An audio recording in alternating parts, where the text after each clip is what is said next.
Hello दोस्तों, नमस्कार। स्वागत है आपका पीसीएस हिंदी में। आधुनिक भारत के इतिहास के महत्वपूर्ण प्रश्नों की हमारी श्रृंखला चल रही है। इस श्रृंखला का आज का हमारा टॉपिक है भारत के गवर्नर जनरल या भारत के वायसराय है। इस टॉपिक से प्रश्न आते ही हैं। ठीक है, आप किसी भी एग्ज़ाम का पेपर उठा करके देख लो, इस टॉपिक से क्वेश्चन मिलते ही हैं। ठीक है, ये सभी महत्वपूर्ण प्रश्न हैं और कमेंट करके आपको बताना है कि आप इन 20 प्रश्नों में से कितने जो है क्वेश्चन का आंसर जानते थे। ठीक है, चलिए शुरू करते हैं आज का अपना पहला क्वेश्चन। तो आज का हमारा पहला क्वेश्चन है, भारत में कंपनी के अधीन प्रथम गवर्नर जनरल कौन था। ठीक है, भारत में कंपनी के अधीन प्रथम गवर्नर जनरल कौन था। ठीक है, कॉर्नवालिस, वेलेजली, वारन हेस्टिंग्स या जॉर्ज वारले। ठीक है, तो राइट आंसर हो जाएगा इसका Warren Hasting. Option number C. Option number C हमारा राइट आंसर है। ठीक है, अब देखिए वारन हेस्टिंग, आपको पता है कि वारन हेस्टिंग भारत में प्रथम जो है गवर्नर जनरल था कंपनी के अधीन। अब इसका कार्यकाल जो था वो 1700, ठीक है, 1772 से 1772 से 1800 सॉरी 1785 1785 ईस्वी तक था। ठीक है, ये कितने टाइम तक कार्यकाल था इनका? ये 1772 से 1785 ईस्वी तक इनका कार्यकाल था वॉरेन हेस्टिंग का। ठीक है, अब वॉरेन हेस्टिंग ने जो है इस बीच कुछ कार्य भी किए, वो मैं आपको बता रहा हूँ कि बंगाल में द्वैत शासन प्रणाली की समाप्ति की। बंगाल में द्वैत शासन प्रणाली, ठीक है, जो द्वैत शासन प्रणाली थी, द्वैत शासन प्रणाली की समाप्ति वारन हेस्टिंग ने की 1772 ईस्वी में। ठीक है, पहला काम तो इन्होंने ये किया। कलकत्ता में उच्चतम न्यायालय की स्थापना भी की। कलकत्ता में उच्चतम न्यायालय की स्थापना, ठीक है, उच्चतम न्यायालय, ठीक है, तो उच्चतम न्यायालय की स्थापना कलकत्ता में की। कब की? 1774 ईस्वी में। 1774 ईस्वी में इन्होंने जो उच्चतम न्यायालय की स्थापना कलकत्ता में की थी। ठीक है, और भी इनके महत्वपूर्ण काम है कि जो है बंदोबस्त, ठीक है, स्थायी बंदोबस्त जो है इन प्रणाली थी एक, जो 5 वर्षीय थी पहले, फिर उसको 1 वर्षीय कर दिया। ठीक है, और कलकत्ता में सरकारी टकसाल की भी स्थापना जो है वारन हेस्टिंग के कार्यकाल में हुई थी। ठीक है, ये इनके कुछ महत्वपूर्ण काम थे। नेक्स्ट क्वेश्चन देखते हैं। नेक्स्ट क्वेश्चन है हमारा, ऑप्शन आपको दिखाई दे रहा होगा कि निम्नलिखित में से कौन सा गवर्नर जनरल टीपू सुल्तान के समकालीन था। ठीक है, तो कौन सा गवर्नर जनरल टीपू सुल्तान के समकालीन था? कॉर्नवालिस, इरविन, मिंटो, कर्जन, ये तो सब 1805 की बात है। तो इसमें ऑप्शन नंबर ए कॉर्नवालिस का नाम आता है। ठीक है, तो ये कॉर्नवालिस इसका राइट आंसर होगा कि टीपू सुल्तान के समय कॉर्नवालिस जो है भारत का गवर्नर जनरल था। ठीक है, अब कॉर्नवालिस का कार्यकाल 1786 से 1793 ईस्वी था। कॉर्नवालिस का कार्यकाल जो 1786 से 1793 ईस्वी था। ठीक है, और बंगाल में स्थायी भूमि बंदोबस्त की शुरुआत जो है कॉर्नवालिस ने की थी 1793 में। ठीक है, 1793 में स्थायी भूमि बंदोबस्त की शुरुआत की थी। ठीक है, और कॉर्नवालिस के विषय में एक महत्वपूर्ण बात यह है कि भारतीय नागरिक सेवा का जनक, ठीक है, भारतीय नागरिक, इम्पोर्टेंट क्वेश्चन है, नागरिक सेवा का जनक। ठीक है, तो सेवा का जनक जो है वो कॉर्नवालिस को कहते हैं। ठीक है, और एक और इम्पोर्टेंट क्वेश्चन आता है कॉर्नवालिस से संबंधित कि रिवेन्यू बोर्ड की स्थापना किसने की थी? तो रिवेन्यू बोर्ड की स्थापना कॉर्नवालिस के समय हुई थी, कॉर्नवालिस ने की थी। ठीक है, नेक्स्ट क्वेश्चन देखते हैं। तो इसका राइट आंसर जो है वो ऑप्शन नंबर ए हो जाएगा, कॉर्नवालिस। ठीक है, कॉर्नवालिस। नेक्स्ट देखते हैं। नेक्स्ट क्वेश्चन हमारा कि कंपनी के अधीन गवर्नर जनरल के रूप में वारन हेस्टिंग का कार्यकाल था 1757 से 1770, ये गलत है। ठीक है, 1757 से 1770 ये गलत है। 1774 से 1785 ये सही है। 86 से 95 ये भी गलत है। और 1795 से 1801 ये भी गलत है। तो इसका राइट आंसर हो जाएगा 1784 से 1785 ईस्वी। ठीक है, नेक्स्ट क्वेश्चन देखते हैं। नेक्स्ट क्वेश्चन है हमारा, चलिए नेक्स्ट क्वेश्चन है हमारा, किस गवर्नर जनरल ने सरकारी खजाने की मुर्शिदाबाद से कलकत्ता स्थानांतरित किया था? जो सरकारी खजाने थी वो मुर्शिदाबाद से कलकत्ता स्थानांतरित कर दिया था, तो वो गवर्नर जनरल कौन था? कॉर्नवालिस, वेलेजली, वारेन हेस्टिंग या जॉर्ज वाले? तो इसका आंसर हो जाएगा वारेन हेस्टिंग। ठीक है, तो वारेन हेस्टिंग जो है उस मतलब गवर्नर जनरल था उस समय जब खजाने के जो है टकसाल थी वो मुर्शिदाबाद से कलकत्ता स्थानांतरित कर दी गई थी। नेक्स्ट क्वेश्चन है हमारा,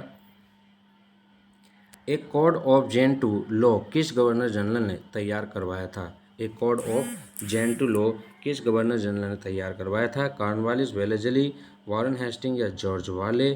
चारों ऑप्शन वही हैं, आपको आंसर बताना है। ठीक है, तो इसका हो जाएगा वारेन हेस्टिंग। वारेन हेस्टिंग ने ये जो है एक code of Gentoo law बनवाया था, तैयार करवाया था। ठीक है, नेक्स्ट देखते हैं, हमारा नेक्स्ट क्वेश्चन है, इम्पोर्टेंट क्वेश्चन है नेक्स्ट भी, कि विलियम जोन्स ने, ठीक है, एक ही क्वेश्चन में दो क्वेश्चन और आंसर मिल जाएंगे, कि विलियम जोन्स ने बंगाल एशियाटिक सोसाइटी की स्थापना की थी। अगर ये क्वेश्चन पूछा जाए कि बंगाल एशियाटिक सोसाइटी की स्थापना किसने की थी, तो विलियम जोन्स ने की थी। तो उस वक्त भारत में ईस्ट इंडिया कंपनी का गवर्नर जनरल कौन था? ठीक है, तो उस वक्त जो है भारत में जो है गवर्नर जनरल कौन था?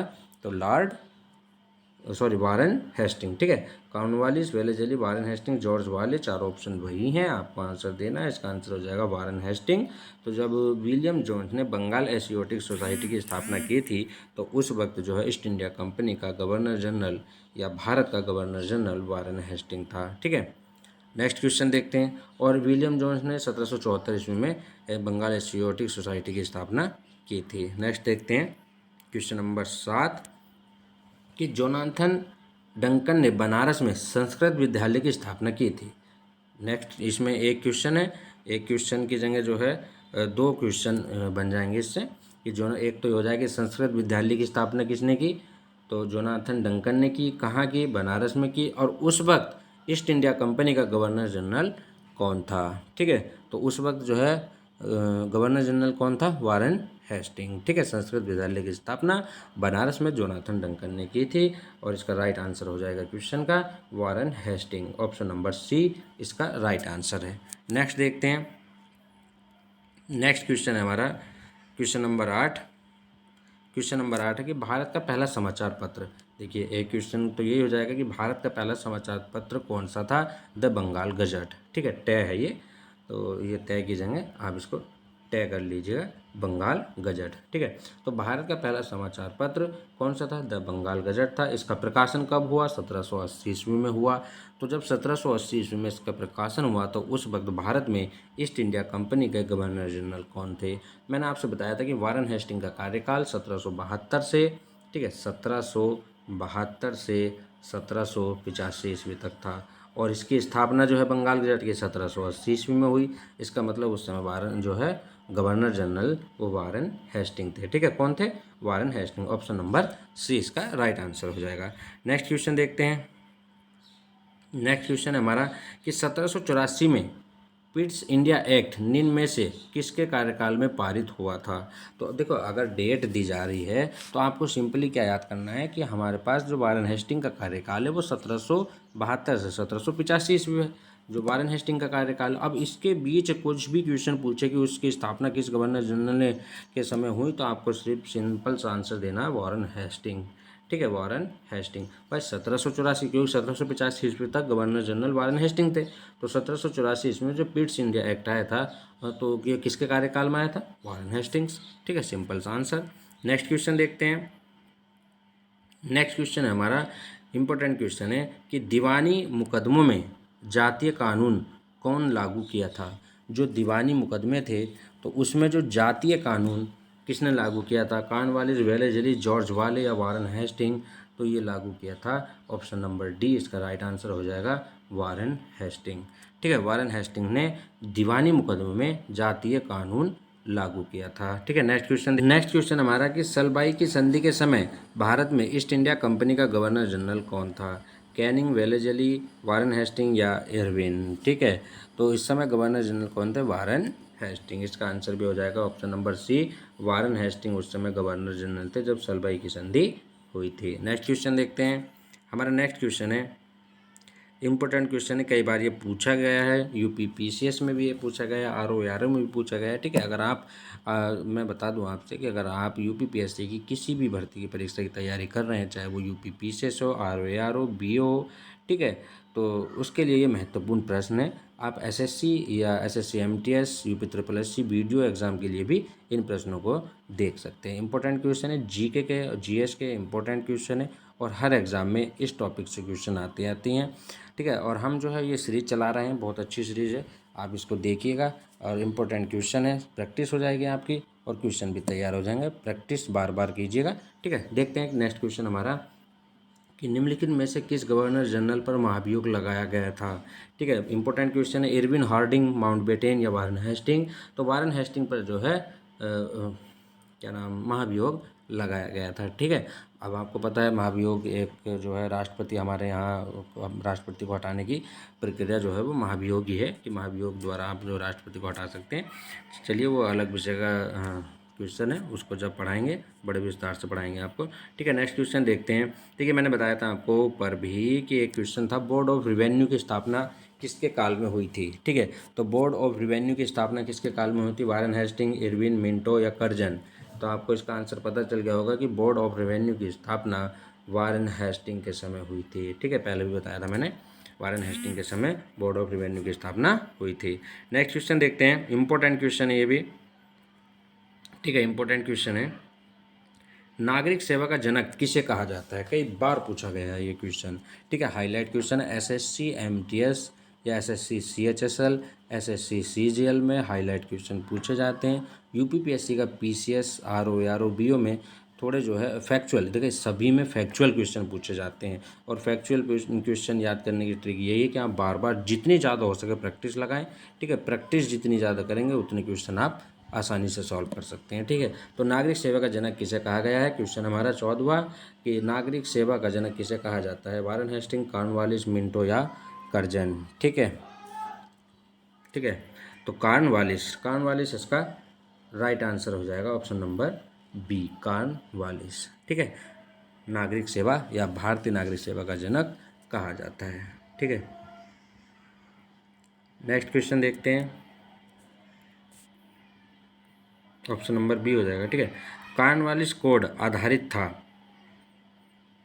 कॉर्नवालिस कोड आधारित था शिक्षा के आधुनिकीकरण पर, दीवानी मुकदमे में जातीय कानून के सिद्धांत पर या शक्तियों के पृथक्करण के सिद्धांत पर या इनमें से कोई नहीं।